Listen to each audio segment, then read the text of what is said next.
The Shop to the Apartment. Written and read by W.P. Thrift. You can find me at Lantis Armstrong on Twitter. Chapter 7. The Secret Under the College.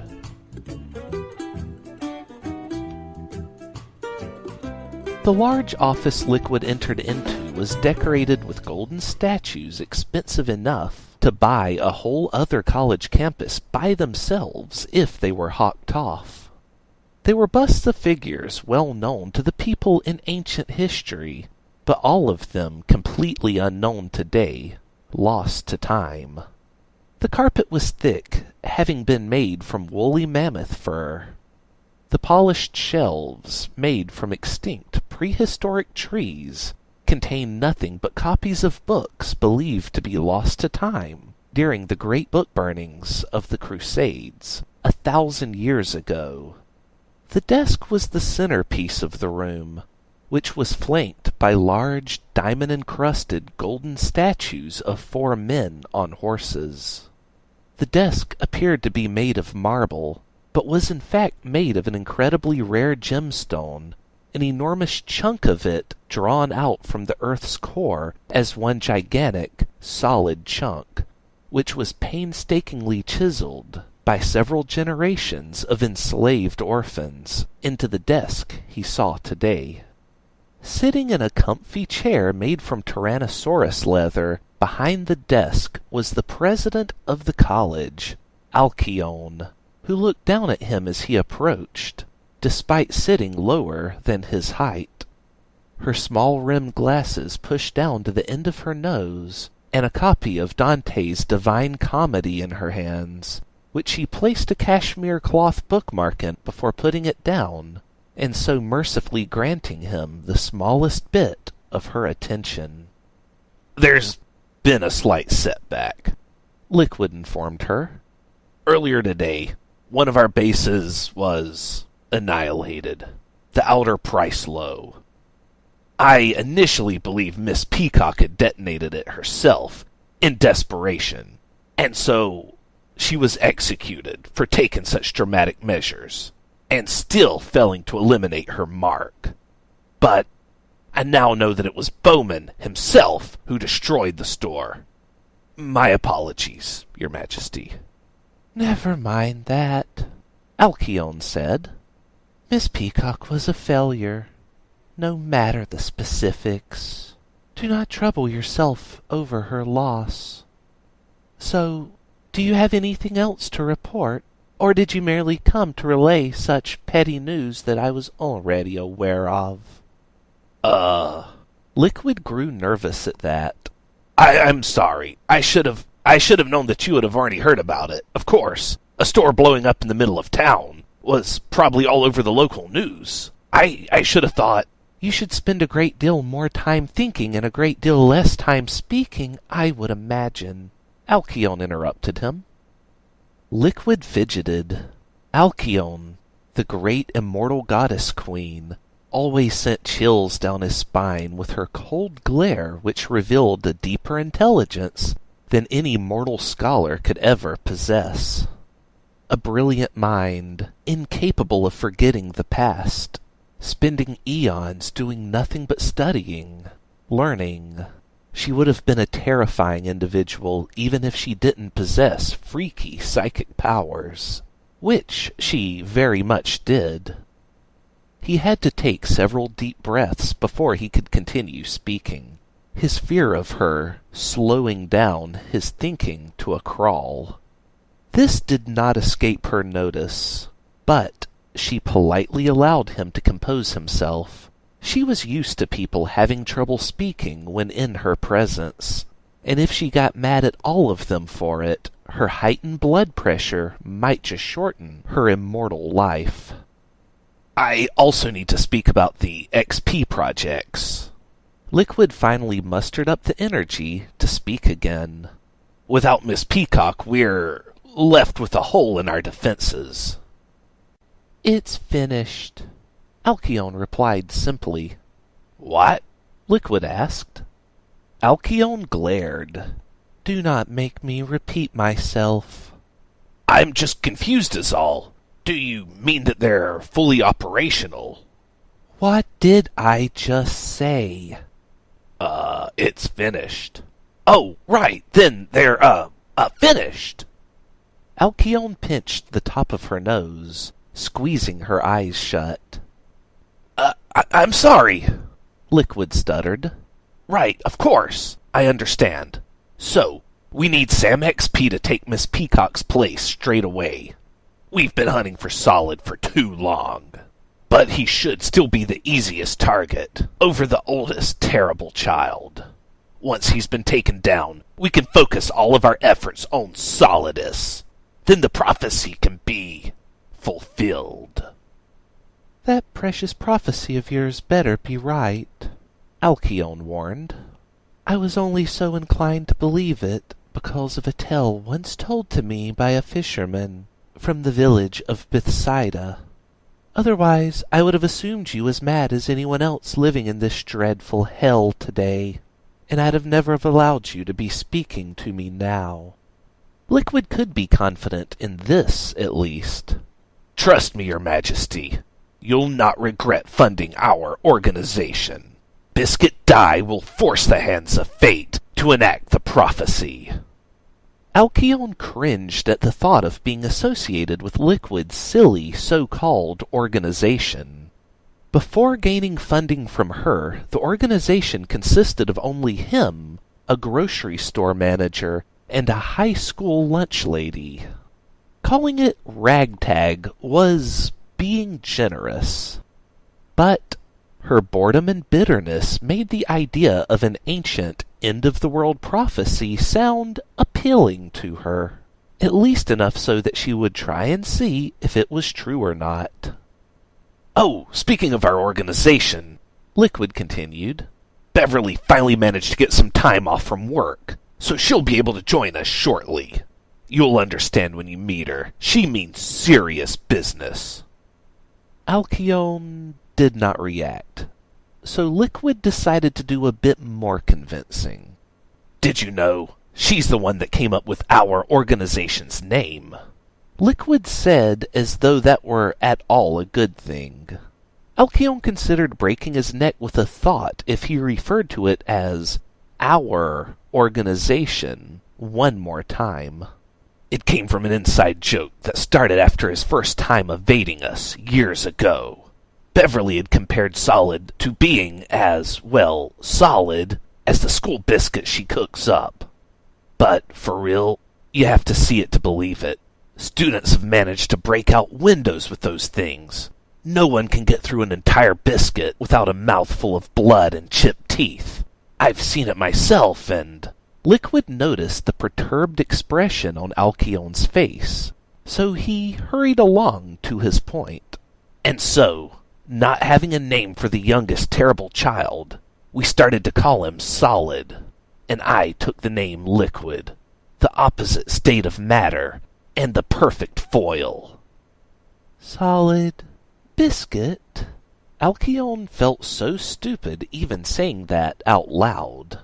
What kind of circus had she invited into her life?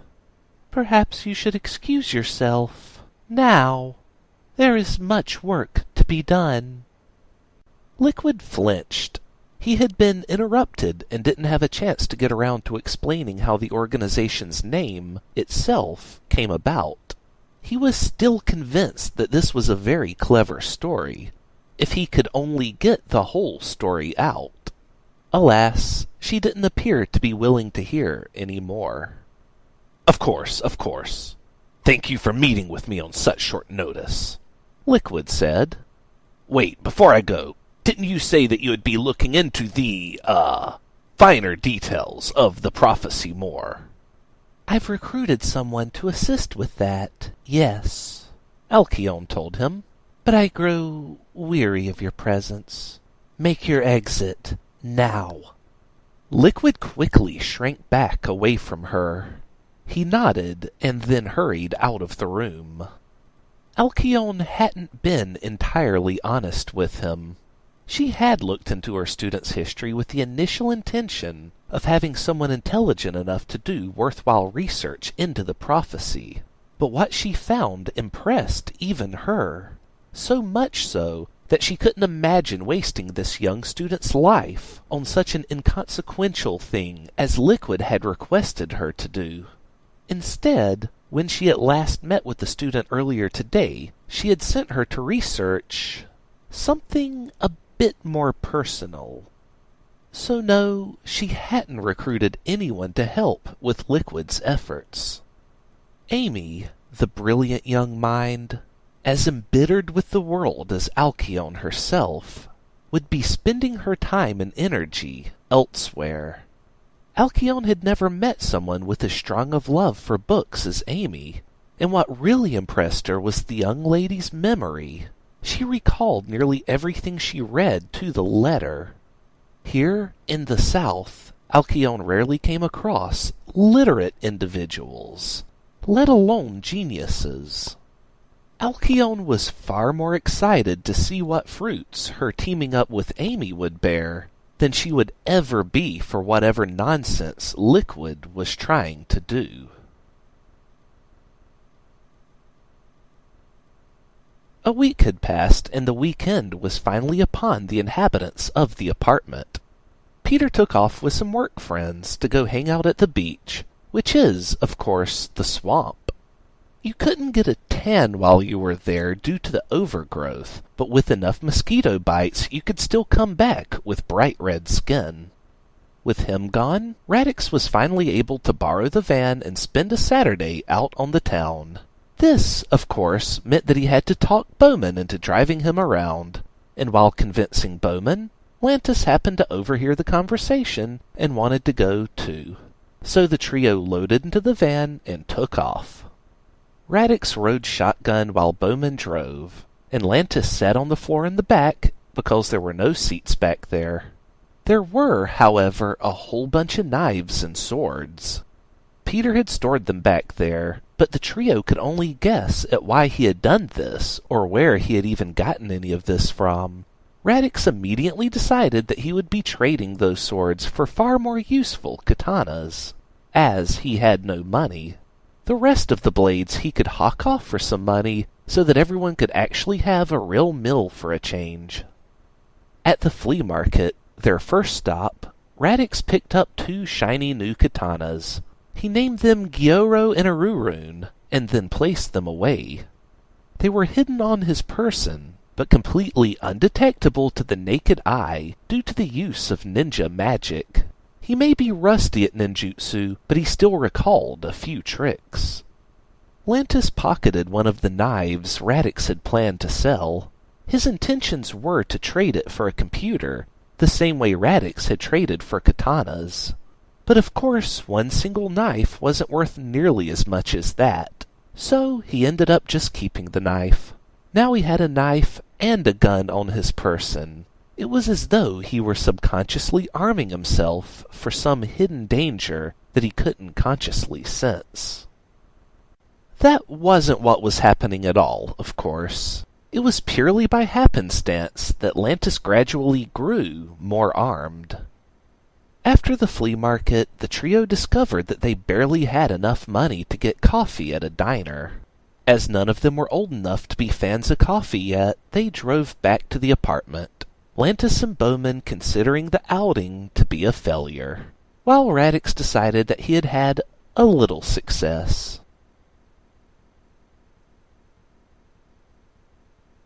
Monday morning came far too soon, but Radix was ready this time. He was going to drive the van to school, no matter how early he had to force himself to get up. When Radix fell off the couch trying to reach the alarm he had set, Peter was already finishing off his morning coffee in one hand and a glass of brandy in the other. "Good morning, sleepyhead. Guess who's not getting the van today?" Peter told him. "What's that look for? Am I wrong?" "I am not walking 10 miles today!" Radix shouted with far more energy than he normally had in the morning. He had mentally prepared himself the night before for this encounter. The van's mine. Give it up, couch boy. Peter taunted him in response. Radix began to head for the door, but Peter casually placed his coffee off to the side on one of the entertainment center's shelves, and then pulled a knife on him. Smirking, Radix pulled out one of his katanas, Gyoro to be exact. Also smirking, Peter splashed his morning brandy on Radix, and then lit a match to throw it on him. While Radix burst into flames and ran screaming down the hallway to jump into the lake which had formed there, Peter casually called back to him, "Smell ya later," before heading out the door and to the van to drive it off to work today. Radix emerged from the freezing cold lake in the hallway, brushing the piranhas off his skin before looking himself up and down to see how bad the burns were. He possessed a mighty sheet of leg, arm, and chest hair which had protected most of his flesh, but he still had shiny red first-degree burns here and there.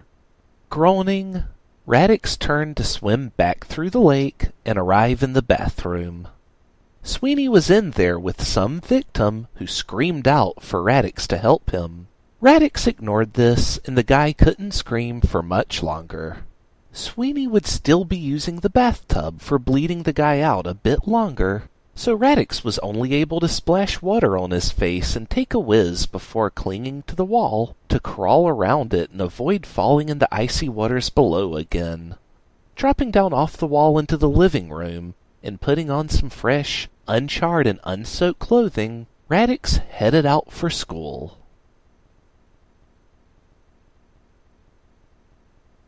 Radix so did not want to deal with Sam XP today.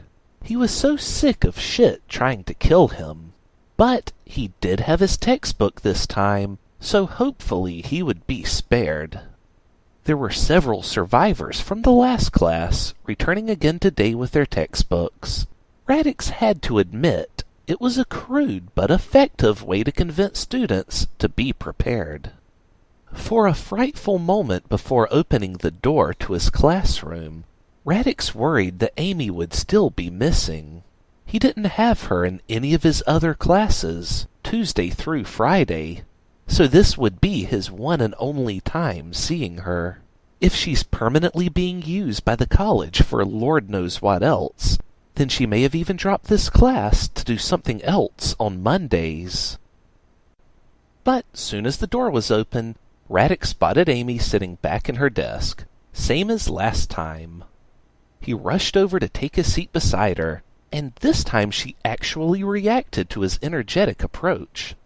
Reacted with frustration, but he would still take that over completely ignoring his existence. "Good afternoon, Amy," Radix said. She didn't want to say anything. She told herself not to say anything. She ordered herself not to say anything. She tenfold commanded herself to be perfectly quiet and not utter a single solitary word to him, and "Afternoon, Radix," Amy said. "God damn it," Amy cursed in her mind. "So what was all that about last Monday?" Radix asked. "It's nothing. You wouldn't care," Amy replied. "I think you'd be surprised," Radix said. Amy needed to shut him up, because she did need a partner for this. It had been the biggest nightmare in a series of nightmares for her, last Monday, being drug aside by the president of the college, being told so many dark secrets about the college that she'd have preferred to have never known, being told that she needed to do something she found repugnant, and then, to top it all off, "Oh, and one more thing," Alcyone had concluded just before Amy had walked out of her office. "Be sure to find a partner to help you with this." "Why?" Amy said more angrily than she had meant to, shooting a look back towards the president. Alcyone laughed at this, feeling a deep bond between them now that she saw Amy's disgust towards the idea of working with others. They were such kindred spirits. Amy had no idea. I know that people displease you, but an assistant is invaluable during research. Someone to hold a lamp for you, or to fetch documents, or even just to bring you coffee just to keep you going, Alcyone said. We have lights. I don't need a lamp. We have computers to look things up in a heartbeat. I don't need a document fetcher. And I don't drink coffee, Amy replied. I don't need anyone. Alcyone sighed. I know where you're coming from, Amy. I really do. But even I have made several, let's call them alliances, with others. Interacting with other humans can be a disgusting chore, but the longer you live, the more necessary you'll realize it to be. Besides, remember what I told you. Sacrifices need to be made. Amy left her office, chewing on her lower lip until it bled. She was so lost in thought, and had been ever since. I don't even know anyone, Amy told herself. Nobody talks to me. Not that I'd ever even want to let them. Nobody.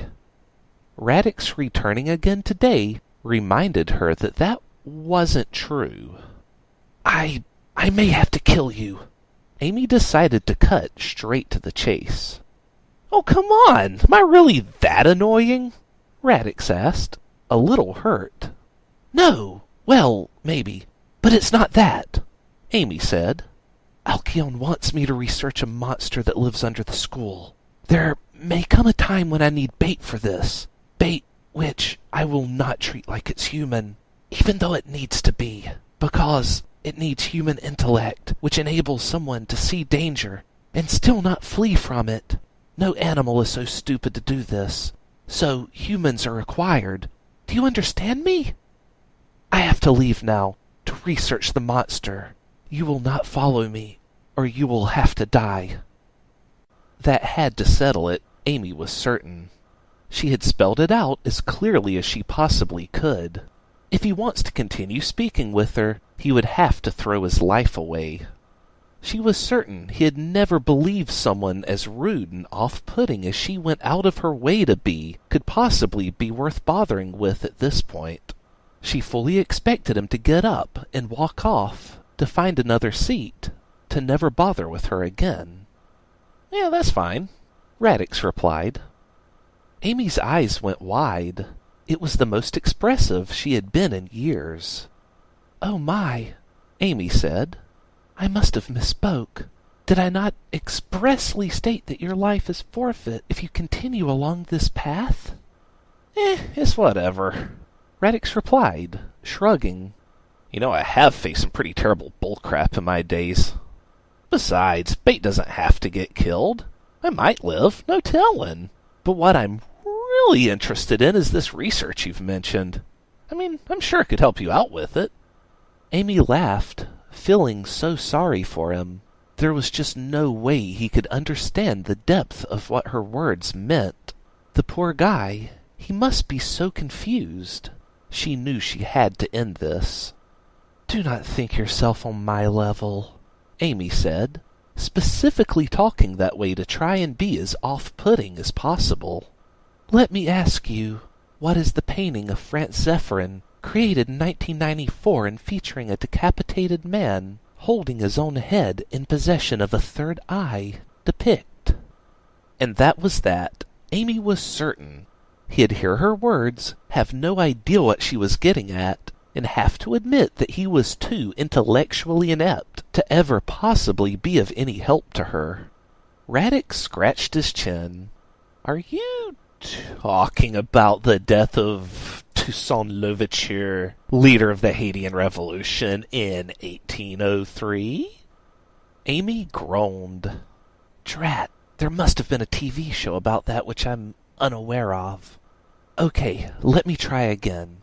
In the book Exolotl, the water dragon and the Princess Yolotoli, how does the author suggest people live their lives? They spend it approaching metempsychosis. Or, well, in a larval state. Guess it depends on how you phrase the question. You are being sort of vague. Radix pointed out the flaw in her question. Amy was starting to get annoyed. It did figure that if he had read one book in his entire life, it just had to be the one she had just brought up. No matter, she would still be able to reveal him as a fraud easily enough. You do seem to be modestly well-read, but I'm certain at this point I've exhausted your shallow well of knowledge.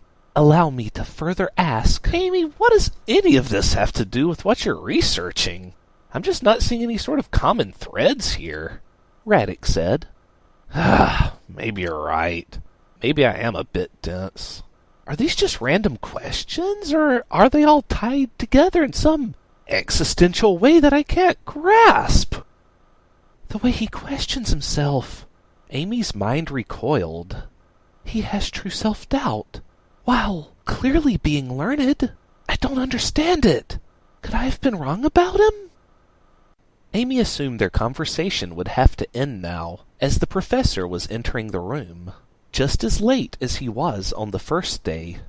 It was the same robot from before, which all the students trembled at the sight of.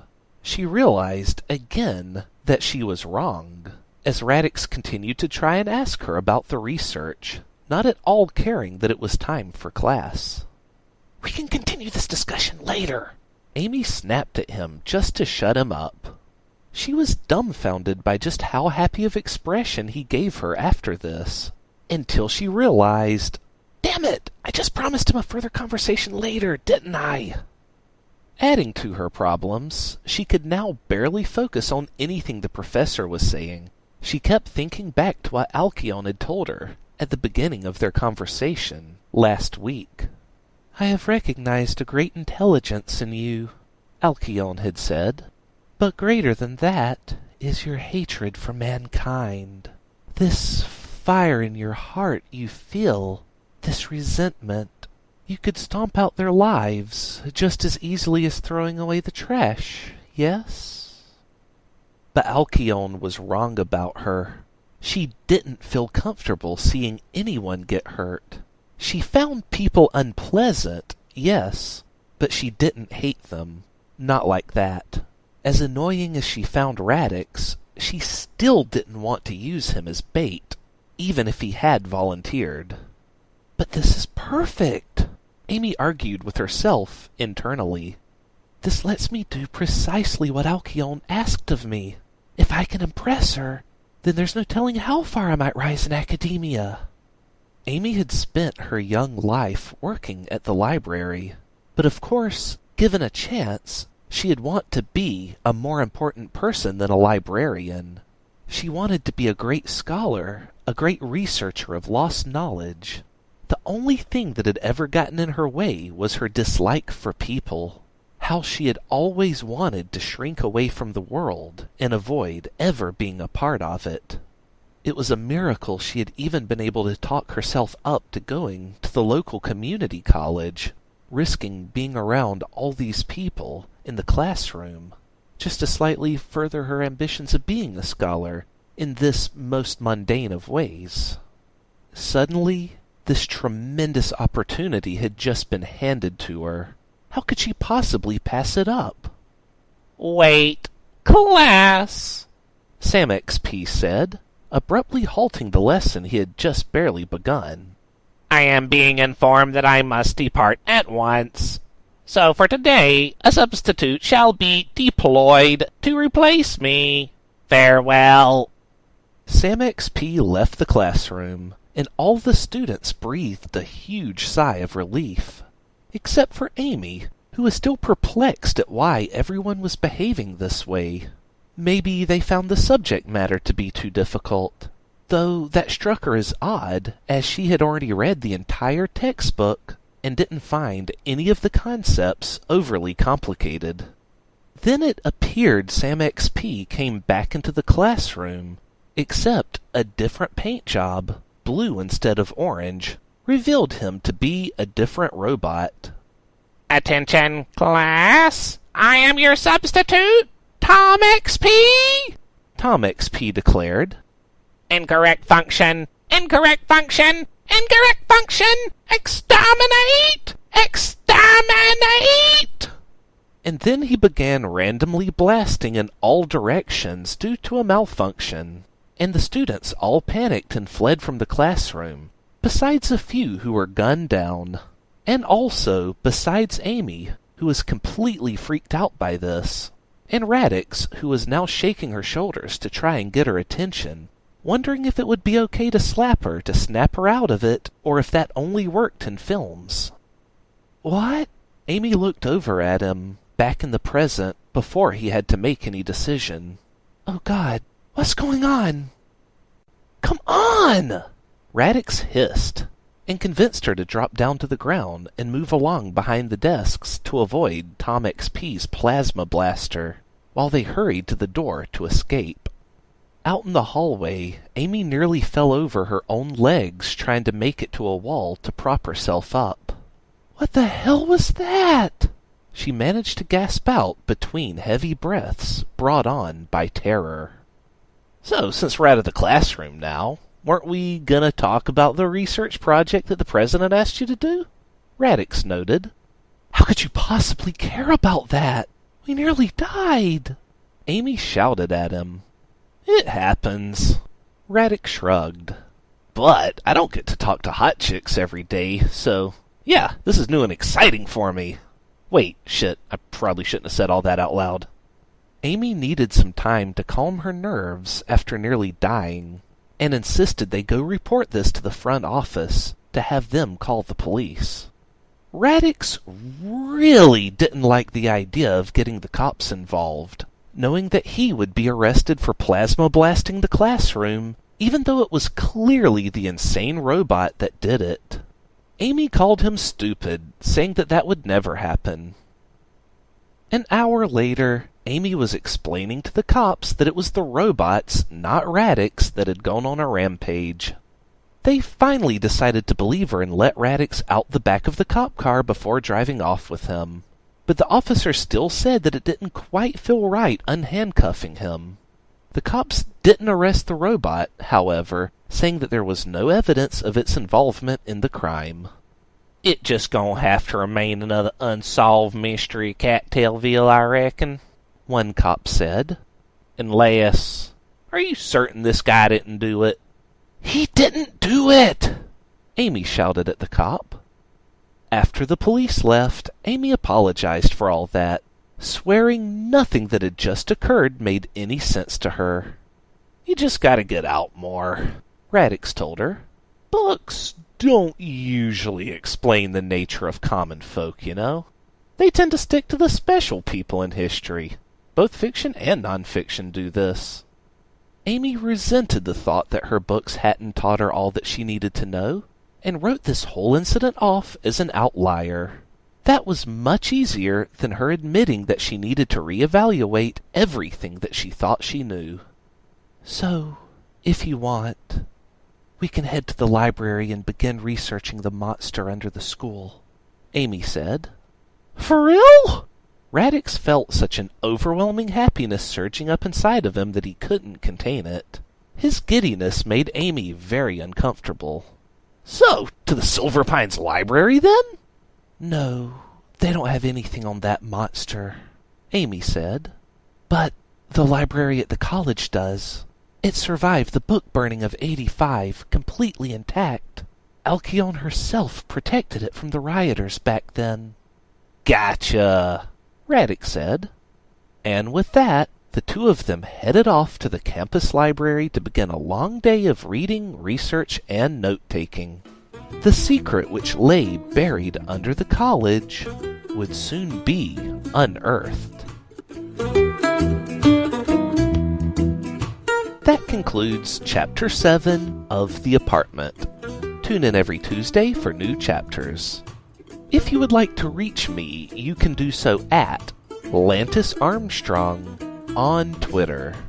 That's LANTISARMSTRONG.